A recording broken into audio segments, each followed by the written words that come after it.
Okay, so this is going to be a little bit of a fun one. I have recently broke 1,000 subs. And as many people have pointed out on some of my recent videos, I've been making videos for a very long time. A very long time. I've been making videos since like 2009. I think that's when my first one was.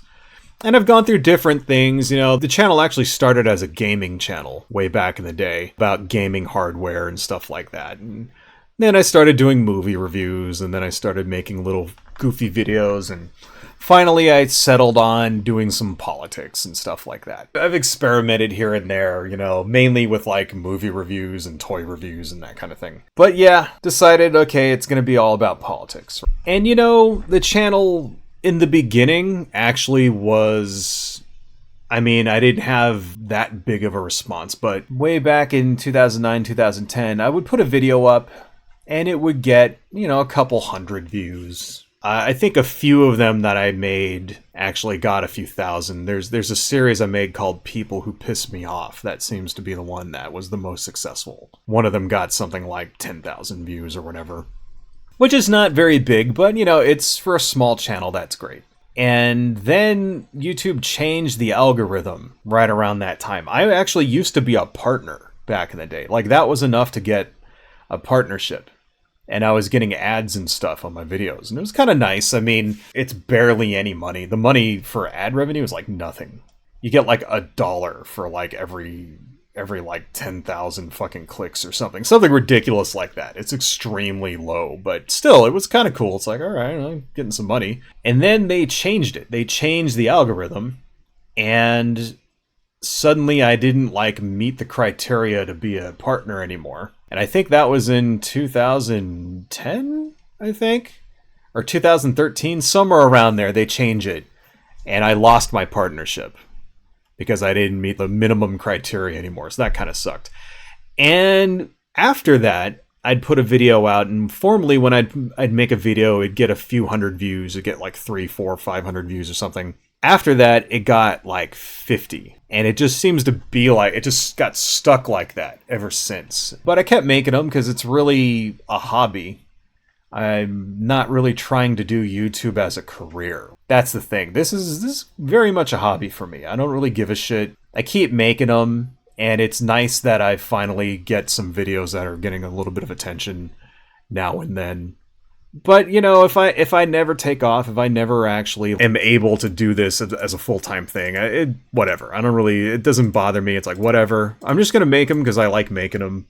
And, there are people that like what I say, and other people that don't like what I say, and that's fine. That's what it's all about. The free expression of ideas is all about. I talk about the stuff that I think is important and that I think people should know about, and that's it. That's really it. And if I make money doing it, cool. If I don't make money doing it, whatever. That's my attitude towards my YouTube channel. It's kind of nice to finally, like, after all this time, I finally hit 1,000 subs. Right, after all these years. And really, I think what finally did it is it seems to be the frequency of uploads. For a long time, I would just make one video a week, and it seems like the sweet spot is about 3. If you can get 3 out, then you seem to get more views per video. And it also seems like whenever I talk about some kind of pop culture kind of thing, that video will get a lot. If I make a video about Warhammer 40,000, it'll get 2,500 views or something. And then I make a video about Christian fundamentalists or something, like trying to subvert the Constitution, and then that one will get 60 views. That's kind of shitty because I'd much rather people see the one about the Constitution being subverted. But, that's just what people want to see. People want to talk about Star Wars, and they want to talk about fucking Marvel movies. Shit like that. They want to talk about Captain Marvel. They want to talk about fucking Black Panther. They want to talk about Superman and stuff. And Starship Troopers, that was another one. My Starship Troopers video got, I think, something like 2,800 views or whatever. Something like that, which is still small. That's a small amount. But compared to like 50... It's actually way better, right? So, and I noticed that, since I hit the 1,000 mark, it seems like something triggered in the algorithm, and now I'll get videos that get more views on average more often. So that really seems to be it. So it's actually kind of nice, you know, and I've noticed that actually since that happened, I've actually gone up to around 1,100 now. In fact, how many subs do I have now? Let me take a look here. 1,121. With all of those within the last like 6 months. So, you know, that's actually not bad. I mean, it's a nice steady growth. It seems to still be going up. And, you know, we'll see where this goes. But one thing I wanted to do here was to share with you guys some comments, recent comments that I've been getting. I used to do these mailbag videos back in the day, and I haven't done one in a few years. I think the last mailbag I did was in like 2020. Or something like that. So let's have our belated 1,000 subscriber mailbag special. We will answer some viewer comments. I try to read most of the comments I get, but it's just not always possible, especially when there's a video that has a few thousand views. It'll have several hundred comments, and sometimes YouTube will notify you when you get one. But when you get like several hundred all at once, like in a day, it sometimes fails to notify you. And then when people are responding to other people, it doesn't seem to notify you. It only seems to notify you when there's like a new comment or if they're like responding to you. So sometimes I don't always see everybody's comment on there. So if you made a comment and I never responded to you, I'm sorry. I try to get to everyone's comments. Even to the people who are telling me to fuck off, even to the people who are saying that I'm a loser and that I should just delete my channel or whatever. I even read your guys' comments and I try to respond whenever I can because, you know, you're my faithful viewers and all that, even if you're an asshole. Just want to let you know that I appreciate it because every little comment you leave, even the ones telling me to fuck off, help the algorithm spread my video around. So thank you to all of you guys out there. Especially the trolls and the haters. Fuck you, and thank you for commenting, by the way. And also fuck you. So, all right. Let's see here. So this one, let's go ahead and turn on our thing here. This is from Michael Deaton. This was on my video where I was talking about Donald Trump recently being anointed king by the Supreme Court. You are definitely 100% not the only one who sees the parallels here. Caesar only wanted to be a dictator for a decade. The Senate lied to themselves and said, well, in 10 years he'll be weaker. We'll be in a better political position. We can restore our republic after Caesar is gone. It was 1,600 years before the people saw democracy again in the West. That might be a bit hyperbolic, but you get the gist of the point. Once we lose this republic, it won't be our lifetimes when we get it back, or our children's, or their children's, or their children's. Well, yes, but I don't think it'll be that long. If somebody like Trump takes over, then yeah, I think that the United States would fall apart. Let's say worst nightmare scenario happens. Donald Trump turns into Putin. Let's just say that's what happens, because that's what he kind of wants. I mean, if you follow his fucking villain arc, that's what Donald Trump is trying to do, right? He's trying to turn into fucking Putin. And let's say he takes over and he outlaws elections, or there's elections, but they're like really fucking rigged. Like that's what happens in Russia. They still have presidential elections so that they can try to claim that Putin is being elected like democratically, when in real life it's just complete bullshit. They're sham elections, right? So let's say that happens. If he keeps us out of war, he could last a long time. Donald Trump's an old man, so he'll be dead within a decade. I don't see his ass living past 85. If even that. You know, this is a guy who's 78 now. He's like eating at McDonald's every fucking night. He's taking fucking like, you know, Sudafed and shit. It's not even cocaine, for fuck's sake. Like he's getting like Sudafed and getting high off of shit like that. He's got, 5-6 years max before he dies of a fucking heart attack. So now the thing is that whenever a dictator kicks the bucket like that, it's not very common for somebody else just to step in the reins and take over. And if it happens really quick like that, I really think that we have a chance of someone who isn't an authoritarian Because there'd have to be elections. Because at that point, they wouldn't be able to get rid of the Constitution completely. They wouldn't be able to just appoint a president. Like in Russia, like if Putin dies, he's just going to appoint somebody else. And then they'll have a sham election, and then that guy will get elected. And I don't think that would happen here. I don't think that they would be strong enough at that point in order to keep any viable opposition out. Democratic Party would be able to like win that election, right?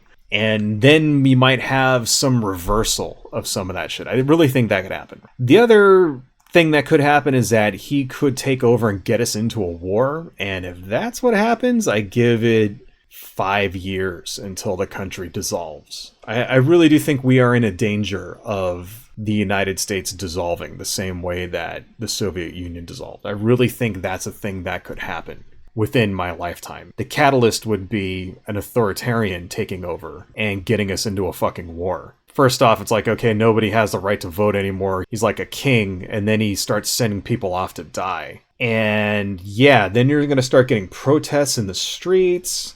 Then they're going to start seeing soldiers coming and like suppressing the protests, like which he wanted to do, which Project 2025 says that they're going to do. And if we get to that point, I don't think it'll take a world war to destroy America like it did with like, say, Germany or something.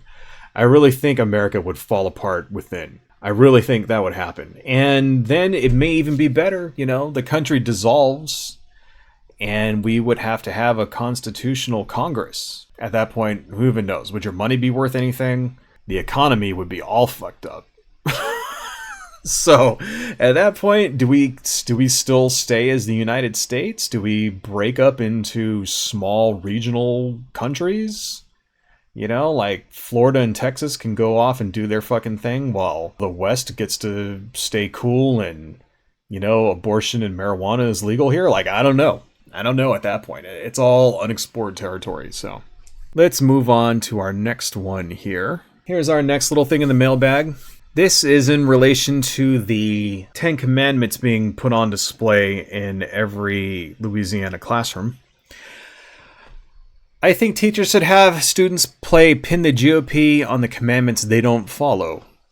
Well, if we did that, it would be all of them, because the Christians and conservatives and GOP don't seem to follow very many of the commandments at all. I mean, I don't remember there's being a thing about guaranteeing the right to bear arms in the 10 Commandments. That's not a thing, right?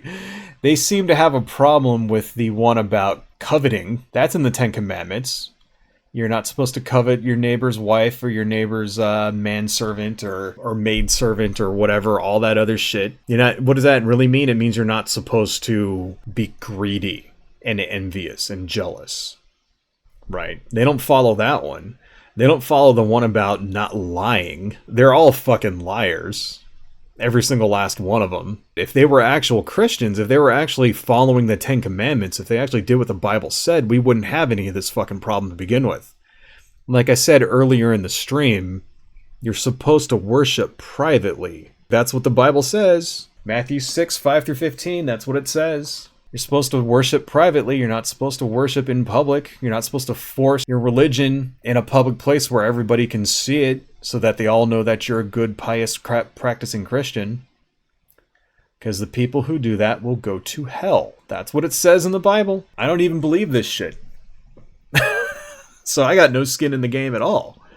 You know, I'm just saying what the fucking book these people say they believe says. Moving on. This is about Donald Trump being made a king. This is from a guy named Jack Pack. I always see this a lot. Guys come on and they disagree with what I say, but they also post 5,000 times in a row. Are you just posting 7,000 times because I'm making you angry? Or do you really like me? Do you really like what I gotta say, but you're like afraid to admit it? I don't know. Well, just say it's an official act and then get away with it? Question mark. It's way more complicated than that. Who decides what is an official act is the courts, and proven time and time again the courts are not completely polarized, so what is an official act is determined by a reputable source, and most of the things he's charged with aren't from his time while president. So first off, the courts are completely polarized. The highest court in this land is overwhelmingly conservative. That's why all of this shit is happening in the first place. So please keep that in mind. That's not true when you're saying the courts are reputable. No, they're not. There's a reason why all of this weird shit always comes out of the Fifth Circuit Court of Appeals. These are the ones that they're always the guys that rule in favor of conservatives. And that's why the conservatives always bring these cases through the Fifth Court of Appeals, because they're overrun with conservative judges appointed by George W. Bush and Donald Trump. So to sit here and say that the courts are not polarized, yes, they are. They're the most polarized thing. That's why it's such a big deal, by the way, to vote. You know, if you don't like Joe Biden, that's fine. Okay, you think he's full of shit, whatever. You think he's an old, doddering old man, whatever. And he's not going to do anything for you. You should still vote. You know why? Because the president appoints federal judges, and they make these decisions which affect yours and everybody else's lives in this country. There's a very good chance, like I said in a recent video, there's a very good chance that 2, maybe even 3 seats in the Supreme Court may be up, and we could, if we had a Democrat as president, we may even be able to move the Supreme Court back to a 5-4 liberal majority. And then we can start overturning all of this shit. We can start overturning these bad decisions. If anything, this court has shown that precedent doesn't fucking matter. The Supreme Court can do whatever the fuck they want. So if we have a liberal majority on the court, then we get to decide all of these things. We get to decide if abortion is legal. We get to decide if the 10 Commandments can be in every fucking classroom. We get to decide if the president can be held accountable for breaking the law. That alone is a reason to get out there and vote this November. All right, fuck Joe Biden. Okay, whatever. You don't like Joe Biden? Fuck Joe Biden. Vote because your vote may result in overturning the Supreme Court. And it's not just the Supreme Court. It's federal judges all over the country. They make these decisions that affect everybody's fucking lives. Environmentalism, police brutality. I mean, what do you care about? Are there things out there that you care about? Judges every single day in court cases around this country are making decisions that affect everybody's lives. And they may even go up to the Supreme Court and affect the entire fucking country. And do you want some crazy, insane Christian conservative wackaloon making these decisions? Or do you want someone who actually cares about freedom, cares about the rule of law, and the Constitution making these decisions? That's why you should vote. Yeah, don't tell me that the courts are not polarized. And then the other thing he said, most of the things he's charged with aren't even from his time while president. Yeah, they aren't. And yet he's gonna get away with it anyway. You know, the Stormy Daniels thing happened before he was president. Yet he's already managed to delay his sentencing in that. Do you guys know that? You know that happened? This whole thing, the Supreme Court case that made Donald Trump fucking immune, they've managed to use that to delay his sentencing. He was supposed to be sentenced on Monday. Now he's not going to be sentenced until fucking September, which may actually be worse for him for the election, that is, because if he gets off with a slap on the wrist, that's close enough to the election where people are going to be pissed. They're going to remember it, you know, which he's going to. I don't know. He's not going to prison, right? I'd be very surprised if Donald Trump ends up getting even house arrest for the Stormy Daniels thing, which at the very least he should. You know, Michael Cohen went to jail for 2 years for that shit, and Donald Trump is gonna get like a fine. I mean, get the fuck out of here, right? At the very least, he deserves a year house arrest or something like that. I'd be satisfied with that. He's probably not even gonna get that. That could very well be bad for him. That could actually throw the election, I think. I think people will get pissed when they find out that nothing's going to happen to this fucking guy. Well, I'm going to go vote against him. At least, I don't know. I hope so. Let's put on another one here. I got a few of these I want to get through before it's too late. More from Jackpack. See, Jackpack didn't like me, but I noticed Jackpack also posted like 17 times. That's a thing that I see a lot from conservatives. You know, they don't like what I got to say, but they feel compelled to keep posting comments over and over and over and over again. Do you really not like what I got to say? Or are you just like trying to get my attention? Or am I pissing you off so much that you can't control yourself? It's like, I mean, if I don't like what somebody has to say, I might comment once. I'm not going to come back 50 fucking times, but whatever. This was on a video about the 10 Commandments in Louisiana schools. I was asking him, well, what would you do if they say put the 5 pillars of Islam in public schools? What would you do? This is Jack Pack's response. I wouldn't take my kid if I had one to a public school. I'd send them anywhere else. All public school, I guess you forgot the S, are so political and messed up, especially where I live, Chicago. I get that a lot of people don't have the money or time to homeschool or pay for private school, but anything is better than public school, period. Okay, now first off, you notice how he avoided the question. My question was, if you think it's okay to put the 10 Commandments in schools, then what would you do if the 5 pillars of Islam were in the classroom? What would you do? And he avoided the question. You know why he avoided the question? Because Christians cannot answer that question. You know why? Because the correct answer to that question is, to them, well, I wouldn't allow that. And they don't have an answer to my response to that, which would be, well, how come it's okay to put the 10 Commandments and not the 5 pillars of Islam? And they don't have a correct answer to that. That doesn't make them look like they're elitist bigots who are just trying to use the law to indoctrinate everybody else's children. So they always avoid that question. And that's what Jack Pack just did right there. But let's read a little bit more. Just to note, Islam believes in the 10 Commandments along with Judaism, and it still wouldn't be a fair comparison, as this country hasn't been historically Islamic. The justification for the 10 Commandments in school in the first place. You hear that? You hear what he just said? This country hasn't been historically Islamic. Please see my last video about the Bible being taught in Oklahoma schools.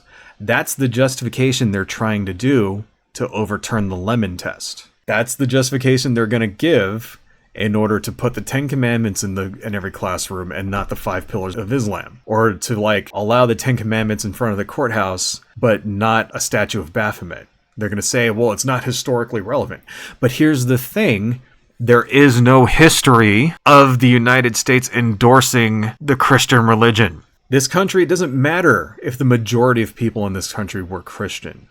Historically, the United States government has not endorsed any religion, period, point blank, since its founding. So that argument doesn't fucking fly. But let's continue.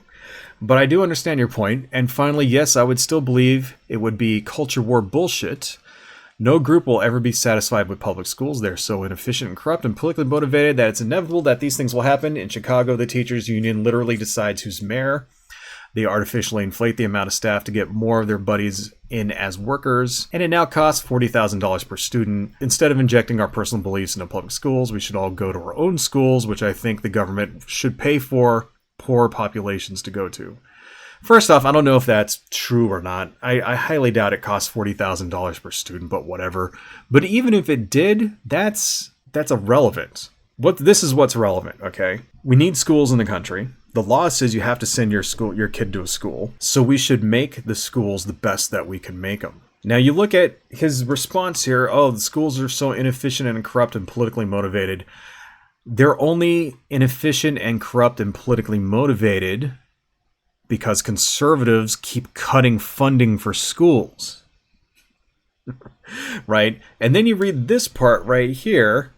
I think we should all go to our own schools, which I think the government should pay poor populations to go to, i.e. he wants your tax dollars to be able to be used to send his kids to a religious private school. That's what he wants. It's complete bullshit. This whole thing is the exact opposite of what we should be doing.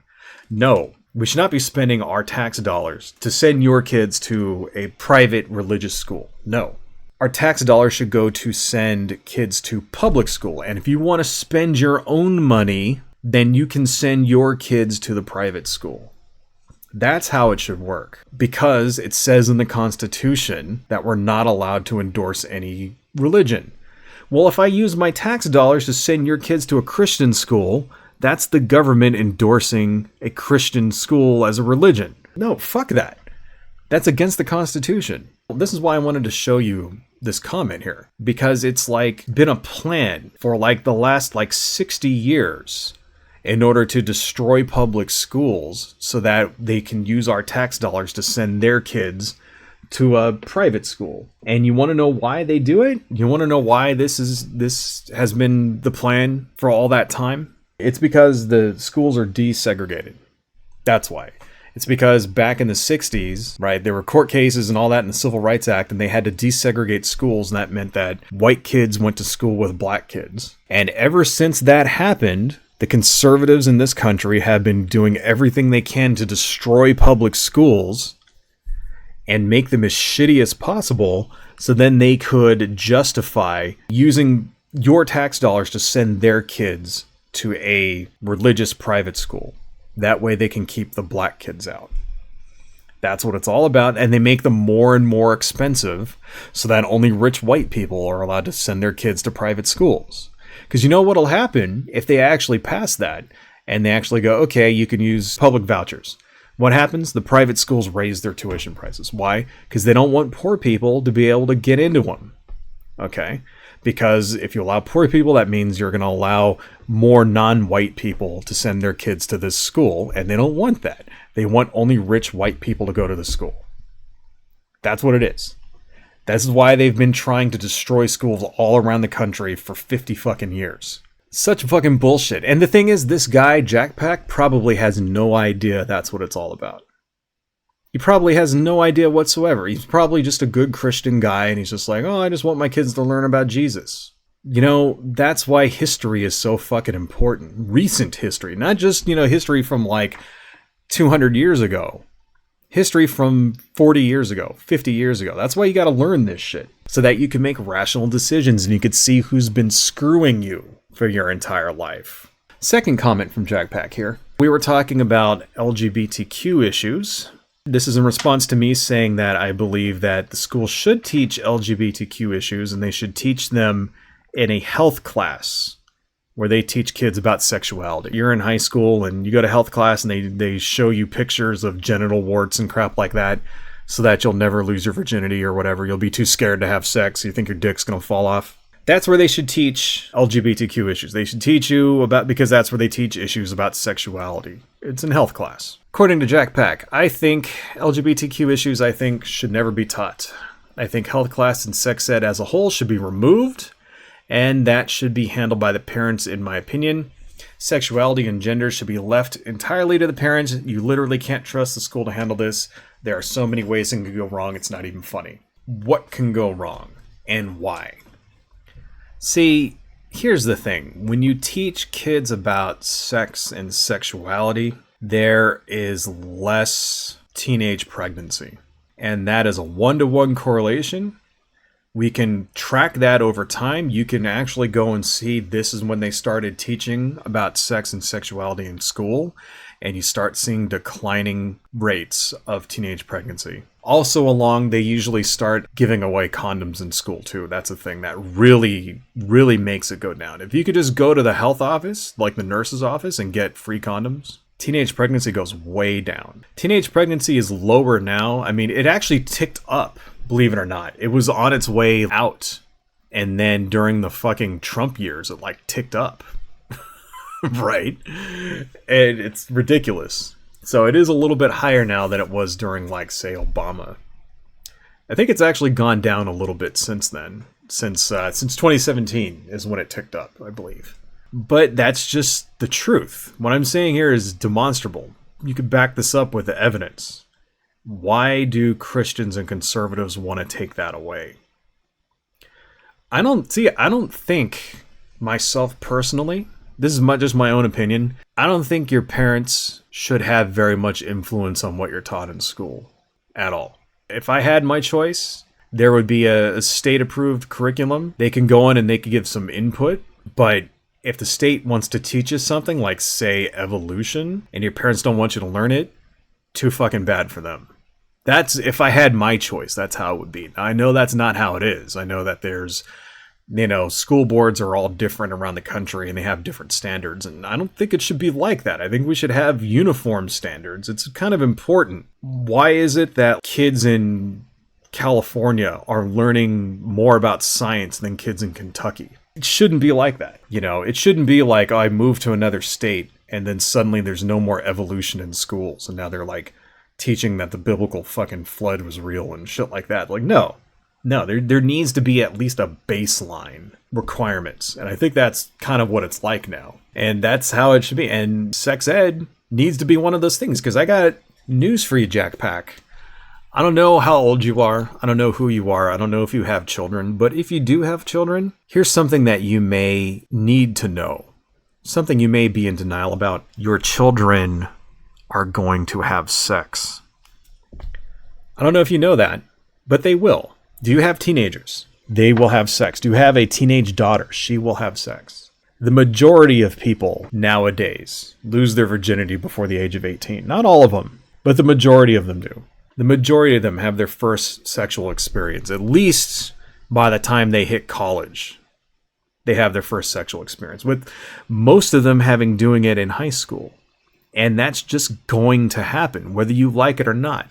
No matter how many fucking Bibles you teach, no matter, you could put 50 fucking commandments up. There's more than 10 commandments. I don't know if you guys knew that. There's like hundreds and hundreds of fucking commandments in the Bible. You could print the entire fucking Bible out and put it up on the wall of every classroom. Kids will still have sex. You're not going to be able to stop them. It's naive to think that you can just put the 10 commandments on the wall and put a Bible in every classroom and suddenly teenage pregnancy and drug use and crime and all that shit just goes away. That's fucking ridiculous. Your kids will have sex. Preferably with other kids their same age, hopefully. One would hope those are the people they would be having sex with. And there's absolutely nothing wrong with that. There's absolutely nothing wrong with young people experimenting, because that's what they're going to do whether you like it or not. The best you can do is try to encourage them to be safe about it. You want to keep the number of STDs, STIs, I think is what they call them now. Sexually transmitted infections. You want to keep that kind of thing low. You want to keep teenage pregnancy low. You want the kids to make good decisions. And whether you do it or not, they're still going to do it. And if you don't have any guidance for them, they're going to make bad decisions. This is why, by the way, teenage pregnancy is higher per capita in the South. In red states, teenage pregnancy is higher than it is in blue states per capita. Why? Because they don't teach their kids about sexuality. They don't teach them about the birds and the bees. They don't teach them about any of this stuff. Here's another interesting stat. The searches in porn sites for gay and trans porn is higher in the South as well. Why is that? Could it have something to do with more people living in the closet in the South? No, I don't know. I don't know if it's because there's more people in the closet.